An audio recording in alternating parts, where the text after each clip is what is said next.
कुछ लोगों ने उन्हें गद्दार तक कह डाला। लेकिन यहाँ सवाल ये उठता है कि केकेआर में तो जूही चावला और जय मेहता की भी हिस्सेदारी है, फिर सारा निशाना सिर्फ शाहरुख खान ही क्यों? एबीपी न्यूज़ की डिबेट में ये मुद्दा उठा कि क्या शाहरुख खान को उनके धर्म की वजह से निशाना बनाया जा रहा है। उनके समर्थकों ने याद दिलाया कि कैसे मीर फाउंडेशन के जरिए उन्होंने पंजाब की बाढ़, केरल की त्रासदी और कोविड-19 के दौरान देश की बढ़ चढ़कर सेवा की है। उन्होंने एसिड अटैक सर्वाइवर्स और कैंसर पीड़ितों के लिए करोड़ों का दान दिया है। डिबेट में ये बहस छिड़ गई कि क्या एक पद्मश्री विजेता को बार बार अपनी वफादारी साबित करने की जरूरत है। दूसरी तरफ विरोधियों का तर्क था कि एक सेलिब्रिटी होने के नाते उनकी नैतिक जिम्मेदारी है कि वे बांग्लादेश में हो रही हिंसा पर स्टैंड लें। भारत के इस कदम ने बांग्लादेश में भी तीखी प्रतिक्रिया पैदा की। बांग्लादेश के सूचना एवं प्रसारण मंत्रालय ने एक नोटिस जारी कर पूरे देश में आईपीएल के प्रसारण पर अनिश्चितकालीन प्रतिबंध लगा दिया है।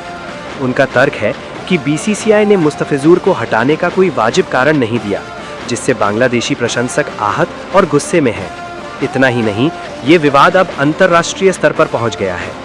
बांग्लादेश क्रिकेट बोर्ड ने आईसीसी को पत्र लिखकर मांग की है कि आगामी टी20 विश्व कप के उनके मैच भारत के बजाय श्रीलंका में कराए जाएं।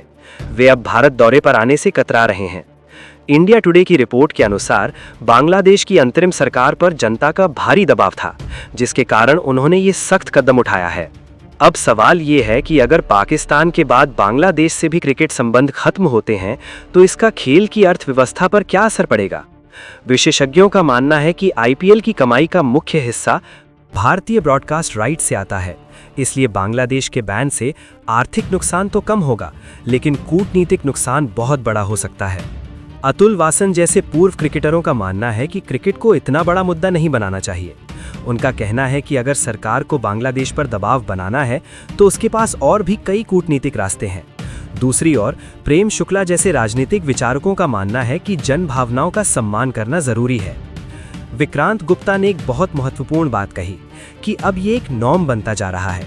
सोशल मीडिया की आवाज इतनी बुलंद हो गई है कि वो फैसलों को बदलने पर मजबूर कर देती है।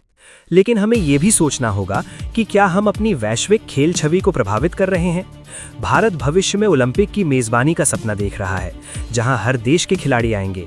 क्या हम उस समय भी इसी तरह के प्रतिबंध लगा पाएंगे? दोस्तों, मुस्तफिजुर रहमान अब आईपीएल 2026 का हिस्सा नहीं है। केकेआर को उनका विकल्प मिल जाएगा और आईपीएल भी बदस्तूर जारी रहेगा। लेकिन इस विवाद ने कई अनसुलझे सवाल पीछे छोड़ दिए हैं। क्या खेल को राजनीति से पूरी तरह अलग रखा जा सकता है? क्या किसी सेलिब्रिटी की देशभक्ति को केवल एक खिलाड़ी के चयन से मापा जाना चाहिए? मुस्तफिजुर का बाहर होना शायद एक बैंड एड लगाने जैसा है, लेकिन असली समस्या यानी सीमा पार हो रही हिंसा और बिगड़ते कूटनीतिक संबंधों का समाधान अभी भी कोसों दूर है। इस पूरे मामले पर आपकी क्या राय है? क्या बीसीसीआई का फैसला सही था? क्या शाहरुख खान को निशाना बनाना जायज है? अपनी राय कमेंट बॉक्स में जरूर बताएं। वीडियो पसंद आया हो तो लाइक करें और चैनल को सब्सक्राइब करना न भूलें। धन्यवाद।